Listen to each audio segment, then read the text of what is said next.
Bismillahirrahmanirrahim. Assalamualaikum warahmatullahi wabarakatuh. Innal hamdalillah nahmaduhu wa nasta'inuhu wa nastaghfiruh wa na'udzu billahi min shururi anfusina wa min sayyiati a'malina. May yahdihillahu fala mudilla lahu wa may yudlil fala hadiya lahu. Ashhadu an la ilaha illallah wahdahu la syarika lahu wa ashhadu anna Muhammadan abduhu wa rasuluh la nabiyya wa la rasulah ba'dah.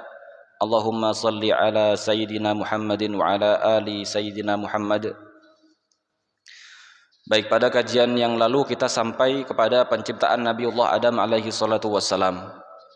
Maka kemarin kita sudah belajar bahwa Nabi Adam alaihi salatu wassalam itu diciptakan dari tanah yang kemudian Allah subhanahu wa ta'ala teteskan air dari arasy-Nya Allah, kemudian berubah menjadi tanah liat, dan kemudian berubah menjadi lumpur yang warna hitam, kemudian ia mengeras, dan kemudian nantinya Allah subhanahu wa ta'ala meniupkan ruh setelah 40 tahun penciptaan Nabi Adam yang berupa lumpur.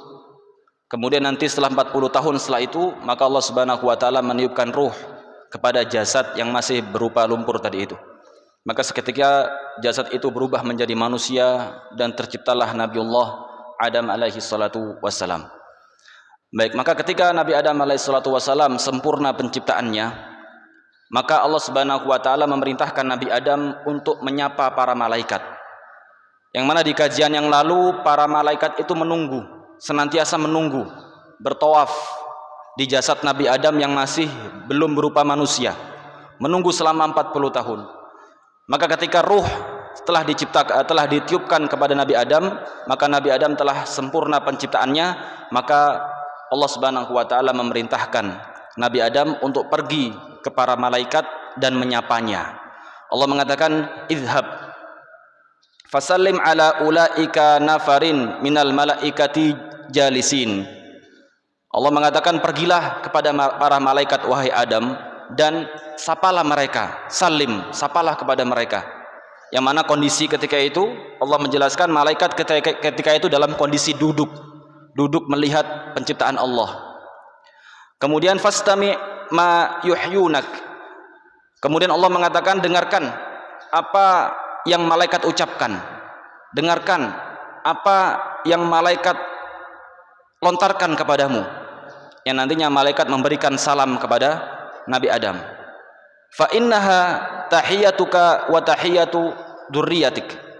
Sesungguhnya nanti salam yang diucapkan malaikat itu menjadi salam untukmu dan salam untuk keturunanmu. Maka ketika itu Nabi Adam alaihissalatu wassalam pergi ke malaikat, kemudian mengatakan assalamualaikum. Nabi Adam mengucapkan assalamualaikum kepada para malaikat. Kemudian malaikat mengatakan assalamualaikum, assalamu alayka warahmatullah, assalamu alayka warahmatullah. Maka malaikat menjawab salamnya Nabi Adam dengan jawaban assalamu alayka warahmatullah. Maka di sini malaikat menambahkan kalimat warahmatullah. Fakullu man yadkhulul jannah ala surati Adam. Sebagaimana yang sabdakan Nabi Muhammad dalam Sahih Bukhari, maka kisah ini ada pada Sahih Bukhari. Maka Nabi Muhammad menjelaskan, fakullu man yadkhul jannah ala surati Adam. Maka siapapun yang masuk surga nanti wujudnya seperti wujudnya Nabi Adam. Yang mana di hadis ini dijelaskan bahwa Nabi Adam itu tingginya adalah situna zira'an, 60 zira'. Tingginya Nabi Adam itu 60 zira'. Satu zira'nya itu antara sini sampai sini. Ini satu zira'. Maka Nabi Adam itu tingginya 60 zira'. Tapi ada perbedaan pendapat ulama, apakah ziroknya itu zirok dari tangan kita atau zirok dari tangannya Nabi Adam. Jadi kalau zirok dari tangannya Nabi Adam pasti tinggi sekali Nabi Adam, gitu ya. Tapi intinya di sini Nabi ingin menjelaskan bahwa Nabi Adam itu punya ukuran yang sangat tinggi, sampai seakan-akan dia itu situna ziro'an, 60 zirok. Maka Nabi mengatakan fakullu man yadkhul jannah ala surati Adam. Maka nanti ketika kita masuk surga, maka kita seperti Nabi Adam, tinggi sampai sekitar 60 zira'. Falam yazalil khalqu yankusu ba'du hatal an. Maka ukuran Nabi Adam itu terus berkurang terus memendek sampai zamannya Nabi Muhammad. Maka ini kita ukuran paling maksimal pendeknya sudah. Tidak bisa berkurang lagi. Ini kita ukuran paling maksimal. Maka Nabi Muhammad ini ukuran paling maksimal. Yang dulunya 60 zira', maka kemudian berkurang sampai zamannya Nabi Muhammad alaihi salatu wasallam. Maka di sini syahid atau poin penting yang bisa kita ambil dalam kisahnya Nabi Adam dengan para malaikat adalah salamnya, yang mana Allah Subhanahu wa taala mengajarkan kepada Nabi Adam bagaimana cara mengucapkan salam. Dan salam ini akan menjadi salam yang digunakan sampai nanti kiamat, sampai sekarang. Maka ucapan assalamualaikum warahmatullahi ini sudah ada sejak dulu pertama kali Nabi Adam diciptakan, gitu ya. Maka kita bisa ambil pelajaran bahwa anjuran mengucapkan salam itu sangat ditekankan dalam Islam. Bahkan Nabi mengatakan la tadkhulul jannah hatta tu'minu. Wahai manusia, riwayat Muslim, wahai manusia, kalian tidak akan pernah bisa masuk surga sampai kalian beriman. Wala tu'minu hatta tahabbu. Dan iman kalian tidak akan sempurna sampai kalian saling mencintai. Awal adulukum ala syai'in idza fa'altumuhu tahabbtum. Maukah engkau, wahai umatku, aku beritahu sesuatu yang apabila kalian kerjakan, kalian bisa saling mencintai. Apa itu? Afsyus salam, adalah tebarkan salam atau ucapkan salam sesama kaum muslimin. Maka ini bisa menimbulkan cinta di antara kita. Baik, dan juga kita ketahui fadilah dari salam itu ada 3 amalan yang bisa membuat kita masuk surga dengan selamat tanpa hisab. Ada 3 amalan. Sebagaimana sabdakan Nabi Muhammad SAW, salah satunya adalah menebarkan salam. Nabi mengatakan afsyus salam, tebarkanlah salam. Wa at'imut ta'am, dan berikanlah makan. Kemudian afsyus salam, wa at'imut ta'am, wa sallu bil laili wan nasu niyam, dan salatlah malam ketika orang-orang sedang tidur nyenyak. Tadkhul jannata bisalam, maka engkau akan bisa masuk surga dengan selamat. Maka 3 amalan yang bisa membuat kita ini masuk surga tanpa hisab, bisa membuat kita masuk surga dengan selamat. Salah satunya adalah afsyu as-salam atau menebarkan salam. Maka salam ini sangat dianjurkan dalam syariat Islam. Ketika bertemu dengan sesama muslim, maka dianjurkan untuk mengucapkan salam. Dan tak cukup dengan itu, Nabi Muhammad pun memberitahu berapa pahala salam yang kita ucapkan. Maka di sini dalam hadis diriwayatkan oleh Abu Dawud, yang mana ja'a rajulun ila Nabi Muhammad sallallahu alaihi wasallam. Ketika itu ada seseorang yang datang ke Nabi Muhammad. Kemudian orang ini mengatakan assalamualaikum, mengucapkan salam ke Nabi Muhammad. Assalamualaikum. Maka Nabi Muhammad membalas salamnya. Faraddahu alaihi salam. Maka Nabi Muhammad menjawab salamnya orang itu. Kemudian orang itu duduk di dekat Nabi Muhammad. Maka Nabi Muhammad mengatakan, kamu mendapat 10 pahala. Laka asyrun. Jadi ketika orang datang mengucapkan assalamualaikum, Nabi menjawab, kemudian orang itu duduk di samping Nabi Muhammad, maka Nabi mengatakan kamu mendapat 10 pahala.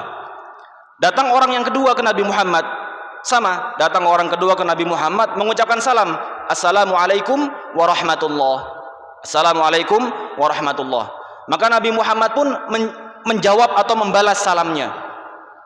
Kemudian orang tadi duduk di samping Nabi Muhammad, dan Nabi mengatakan laka isyrun, kamu mendapatkan 20 pahala. Jadi kalau assalamualaikum dapat 10 pahala, kalau assalamualaikum warahmatullah dapat 20 pahala. Datang orang yang ketiga ke Nabi Muhammad alaihissalam. Kemudian orang yang ketiga mengucapkan assalamualaikum warahmatullah wabarakatuh.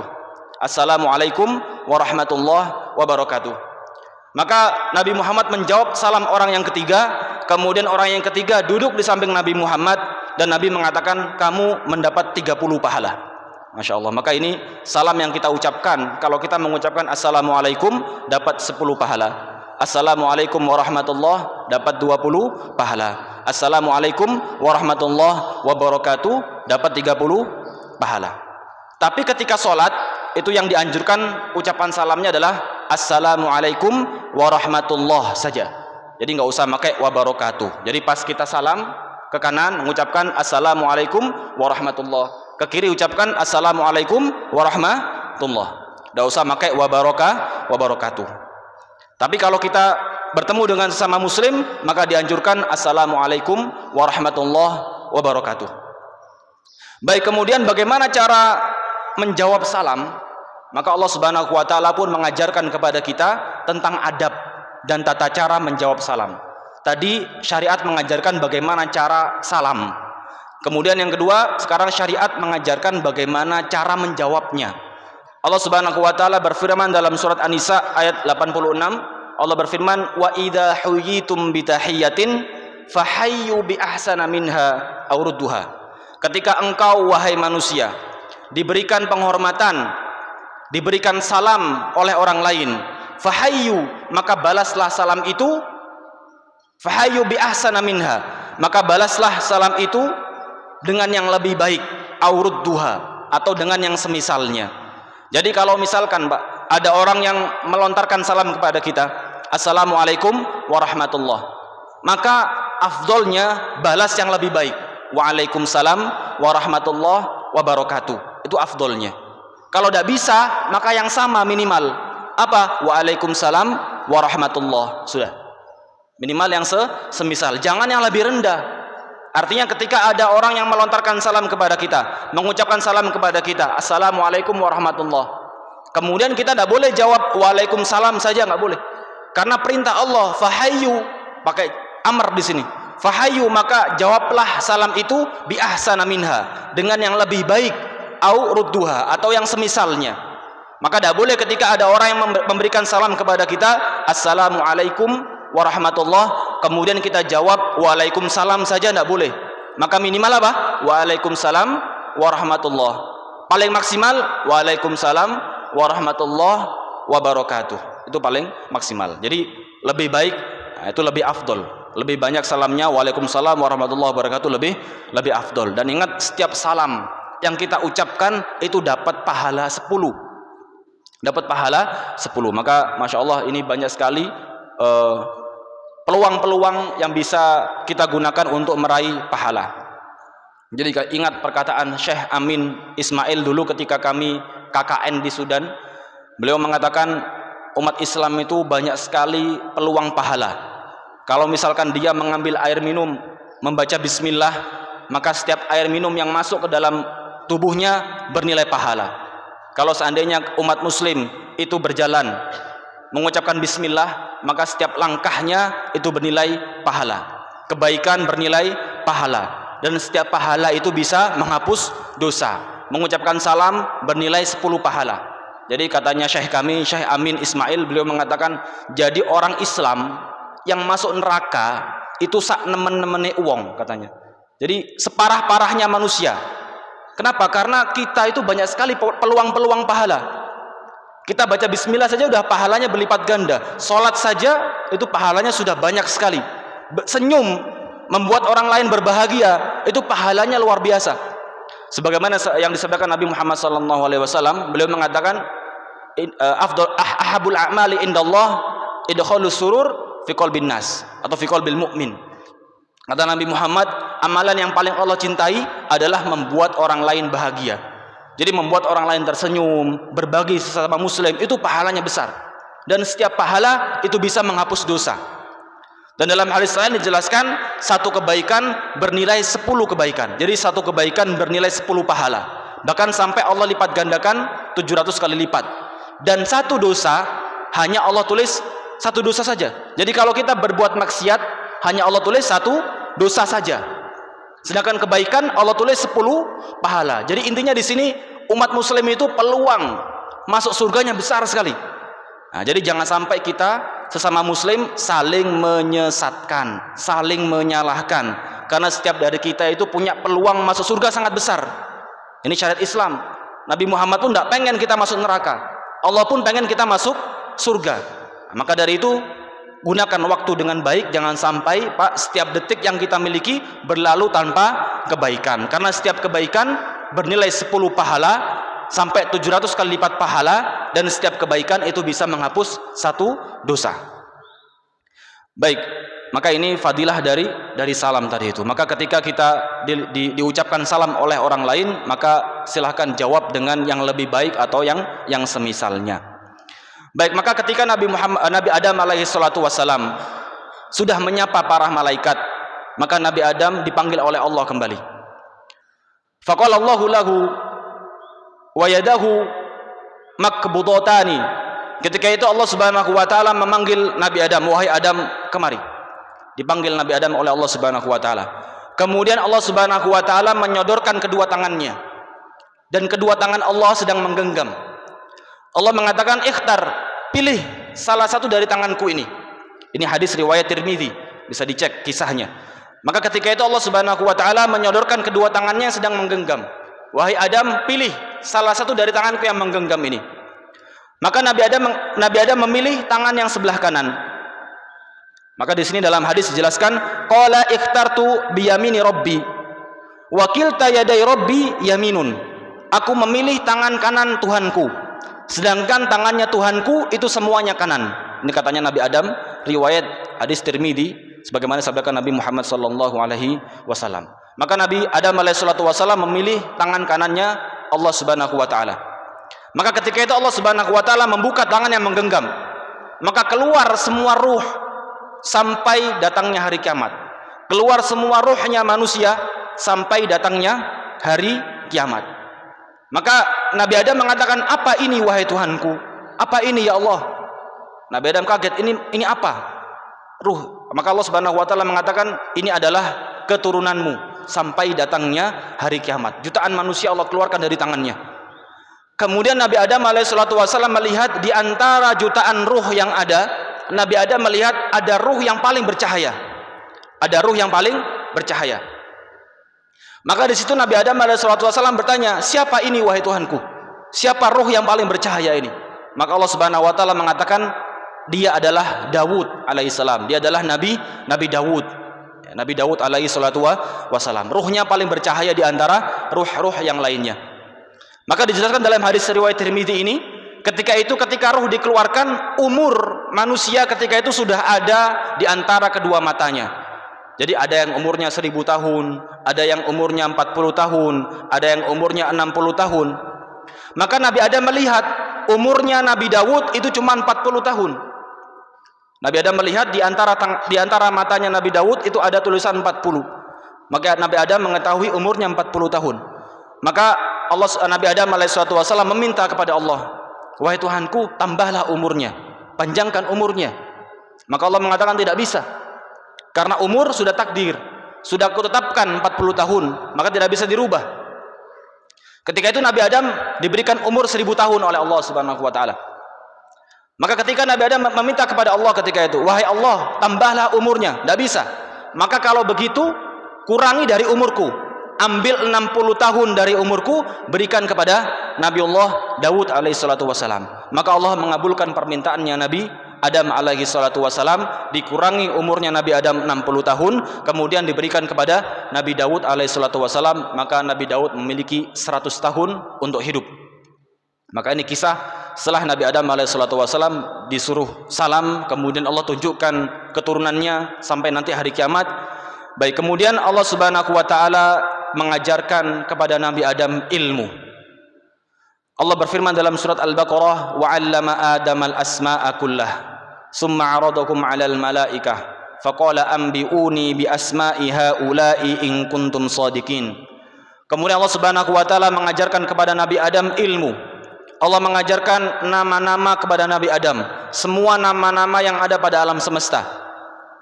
Allah mengajarkan kepada Nabi Adam semua nama-nama yang ada di alam semesta. Maka kemudian Allah memerintahkan kepada para malaikat untuk menyebutkan nama-nama yang ada di alam semesta. Maka malaikat tidak bisa. Di sini Allah Subhanahu wa taala ingin membuktikan kepada para malaikat bahwasannya Nabi Adam tidak sama seperti jin.